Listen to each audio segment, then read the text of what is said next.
Primeiro eu vou compartilhar a minha tela com vocês, para que a gente possa entender melhor do que eu estou falando. Basicamente, vamos visualizar aqui. Nós apresentamos esse artigo que fala do estudo da avaliação formativa em fórum e notas para alunos participantes. Então, em princípio, a avaliação formativa, do jeito que a gente concebe, né, vem sendo estudada há mais de 10 anos, e é um consenso na pedagogia do IAD que a avaliação formativa deve privilegiar a capacidade do aluno em aprender a disciplina estudada. Porque depois de mais ou menos 80 anos de testes objetivos, há uma certa nostalgia em resgatar a subjetividade no processo de ensino-aprendizagem, em benefício da verificação do entendimento do aluno. Em Portugal, a Direção-Geral do Ministério da Educação afirma que a avaliação é formativa quando consegue assegurar que os processos de formação se adequem às características dos alunos, e essa adequação visa permitir a adaptação do ensino às diferenças individuais.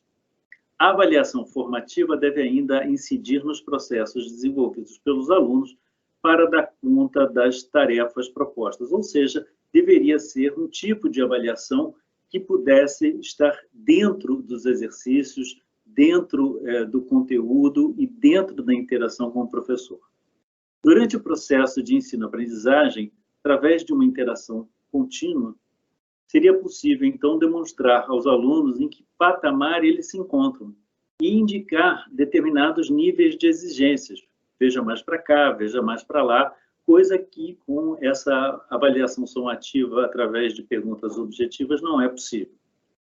Seriam necessários resultados mensuráveis e demonstráveis para alunos e professores a fim de definir meio o escopo de reajustamento que levasse em conta justamente as dificuldades, mas também os êxitos dos alunos. É bom dizer parabéns. Portanto, na avaliação formativa, após pequenos períodos de aprendizagem, os resultados dessa aprendizagem seriam analisados, permitindo uma reorientação dos alunos. Mas como executar essa avaliação formativa?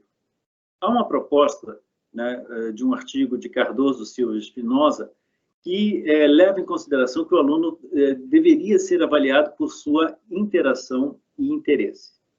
E eles sugerem um parecer pedagógico, uma espécie de portfólio, né, que poderia compor a nota final da disciplina cursada.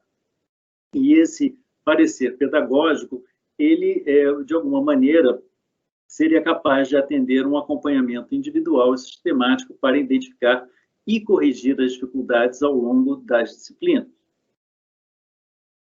Haveria, né, sempre a possibilidade da gente verificar, dentro do constante diálogo entre professor, tutor e aluno, e a disponibilidade das orientações acerca do processo avaliativo, uma forma de aumentar a confiança no conhecimento, viabilizando a permanência, a formação e uma efetiva qualificação do discente durante todo o percurso acadêmico, né? E isso poderia ser organizado a partir, por exemplo, de um glossário com termos afeitos à disciplina, que, em princípio, seriam construídos a partir de uma iniciativa tipo Wiki, né, que teria uma proposta extremamente pedagógica.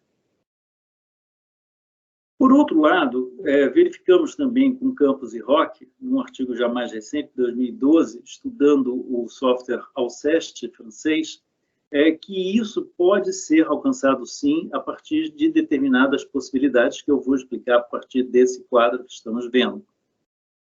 Basicamente, seria possível, a partir de um conteúdo original de ensino, tirar desse conteúdo uma determinada pergunta, né, mas antes de efetivamente fazer a pergunta ao aluno, ter uma proposta de resposta ao professor.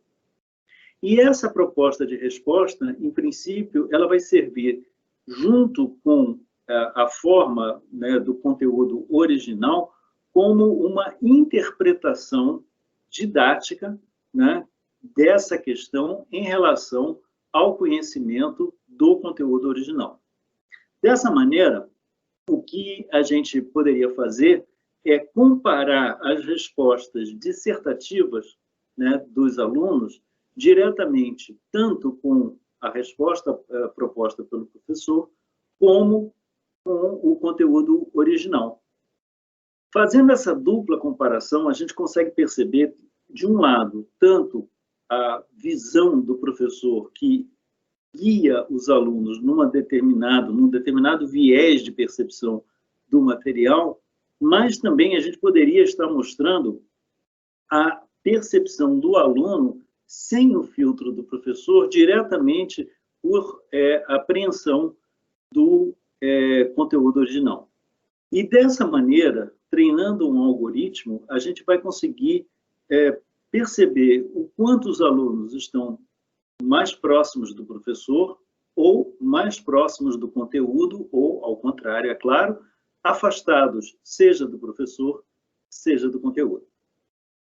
Então, a ideia por trás desse algoritmo é que todo enunciado é postulado com uma ideia de subjetividade de quem narra o texto e relacionado ao objeto ao qual está referido.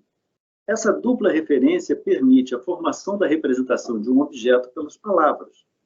A regularidade de representações num texto, num conjunto de textos, permite a identificação da representação coletiva do objeto estudado e também o seu contexto.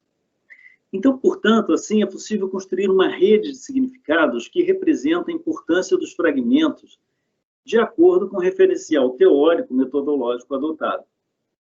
Assim, no futuro breve, ao formular uma pergunta retirada de um determinado livro-texto, o professor poderia também escrever, além da resposta modelo, né, uma rota de entendimento do aprendizado que ele pressupõe que seus alunos poderiam fazer.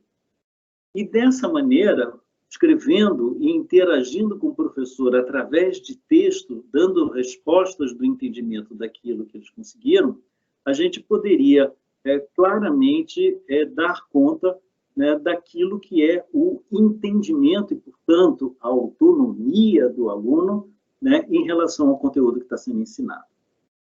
Bom, pessoal, deixo vocês aqui com a bibliografia que nós estudamos para esse caso e também estamos agora extremamente contentes de estarmos, em princípio, apresentando esse trabalho aqui no 26º CIAED e já estamos trabalhando no sentido de transformar essa possibilidade em alguma coisa muito prática, muito fácil de ser utilizada e eficaz, que a gente sabe que no IAD precisa atender turmas de 100, 120, 200 alunos e estamos trabalhando para que o professor consiga dar conta disso.